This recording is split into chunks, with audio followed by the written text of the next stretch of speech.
Hello, everybody, and welcome to our first ever interview. Today we have a very special guest in Caleb Malhotra, but before we get to him, Jake, how are you doing today? I'm doing good, thanks. I'm excited for today's interview, and I think our guest is pretty special. I think so too. Caleb Malhotra, obviously the son of legendary Manny Malhotra.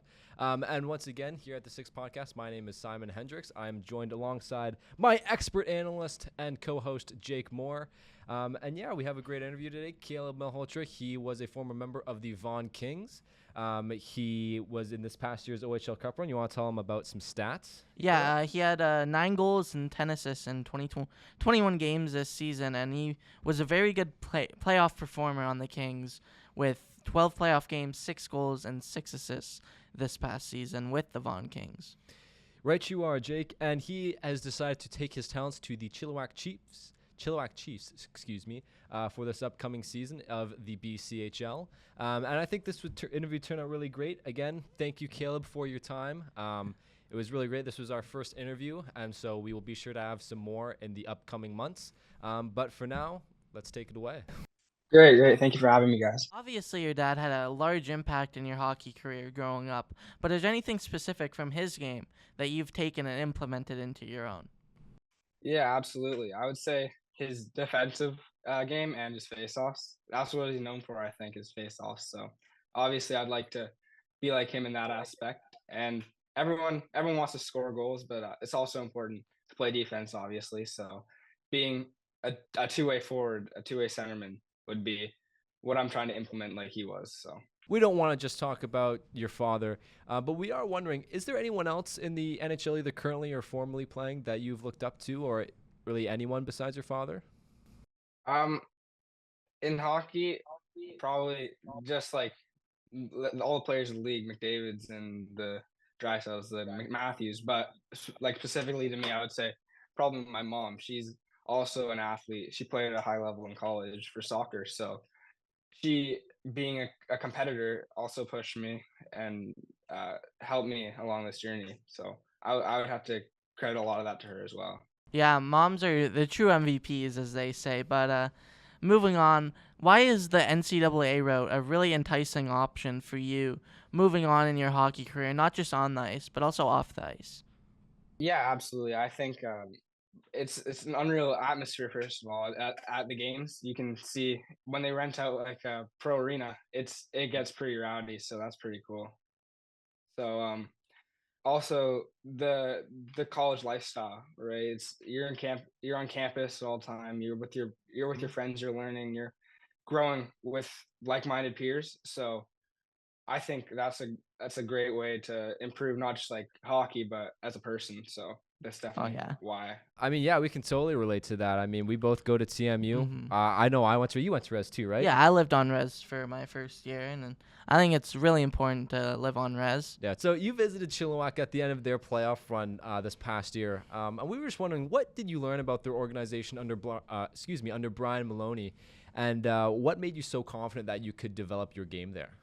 Well, first of all, he's a good person, and the people he surrounds himself with in that organization, they're all good people. They understand like the value of education and growth within the not just the arena, but like off the ice, and that definitely encouraged me and pushed that decision to choose that route. I'm just confident that he knows what he's doing. He can help me along my journey, and especially the players on that team, my future teammates.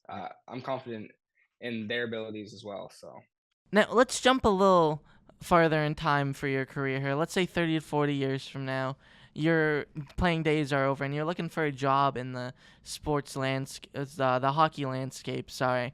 Well, what would you want to do in that space? if I was done playing, I would want to coach. I think just I would follow the footsteps of my dad. He After he got done playing, he started coaching in Vancouver, then Toronto, now back in Abbotsford. So I think just being around the game and having such a crucial part to a team, even if you're not playing, I think that's pretty special. So I would love to be a coach in the future. So we've seen during this playoff run here, Connor McDavid wearing the same suit in like the past like 5 to 10 games. We were just wondering, do you have any personal superstitions of your own?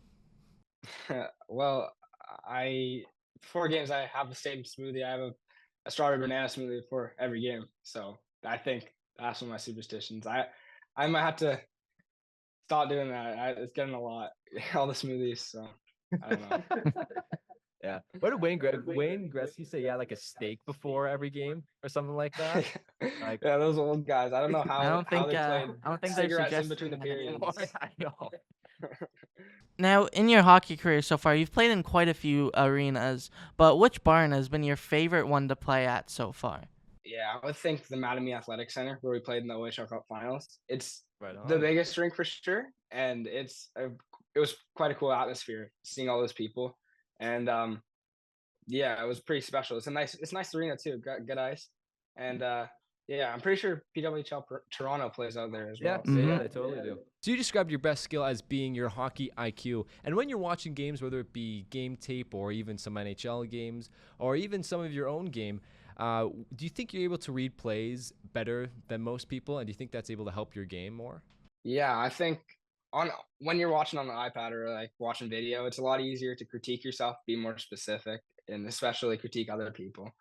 But when you're in the moment, when you're playing, you have to trust the knowledge that you have through video, like through your gut instinct almost, and you have to make that decision right away. You can't hesitate. So it's it's it's a lot easier to be critical of somebody on video, but when you're actually in the game, it's a whole different feel than like watching on an iPad. So Now, going into this next season with the Chilliwack Chiefs and the BCHL, what's one aspect of your game that you're specifically trying to work on and improve as you continue your hockey journey? well, obviously, everyone wants to get bigger, faster, and stronger. But specifically, I would say my speed. I want to be more explosive, a better skater. Like guys I would look to for skating would be like a McDavid or like a Barzell with their speed and their technique is really unbelievable. So like I try to picture that when I'm skating, but obviously everyone's different, so I have to find my own way to get that fast. So One last question for you, Caleb. Have you ever seen your uncle Steve Nash play hockey before? And have you ever been on the ice with him? yeah, actually we rented out a arena in Kerrisdale, I believe, for it's in back in Vancouver, sorry, back in my home like neighborhood. And we our whole family went and like skate on the ice just for Christmas, I think it was, and he's still pretty good. He's still a pretty good athlete. I gotta say, even after a couple years of being retired, he can still play. And he played hockey growing up as well. So All right, well, Caleb, again, thank you so much for your time. We really do appreciate it. Again, best of luck with everything going forward, and have a great day, man. yeah, no worries. Thank you so much for having me on, guys. Once again, Caleb, thank you so much. We really do appreciate you coming on the show. And for all of us at the Six Hockey, my name is Simon Hendricks, joined by Jake Moore. That was a great interview, AJ. Yeah, he gotta like show us a little behind the curtain of what it's like for him growing up in hockey, and especially with a guy like Manny Malhotra as a dad, how that can influence his life and his career going on. Exactly. Great story, great kid. And yeah, hopefully you learned a bit more about the future of hockey. And again, from all of us at the Six Hockey, thank you for joining us, and we will see you next time.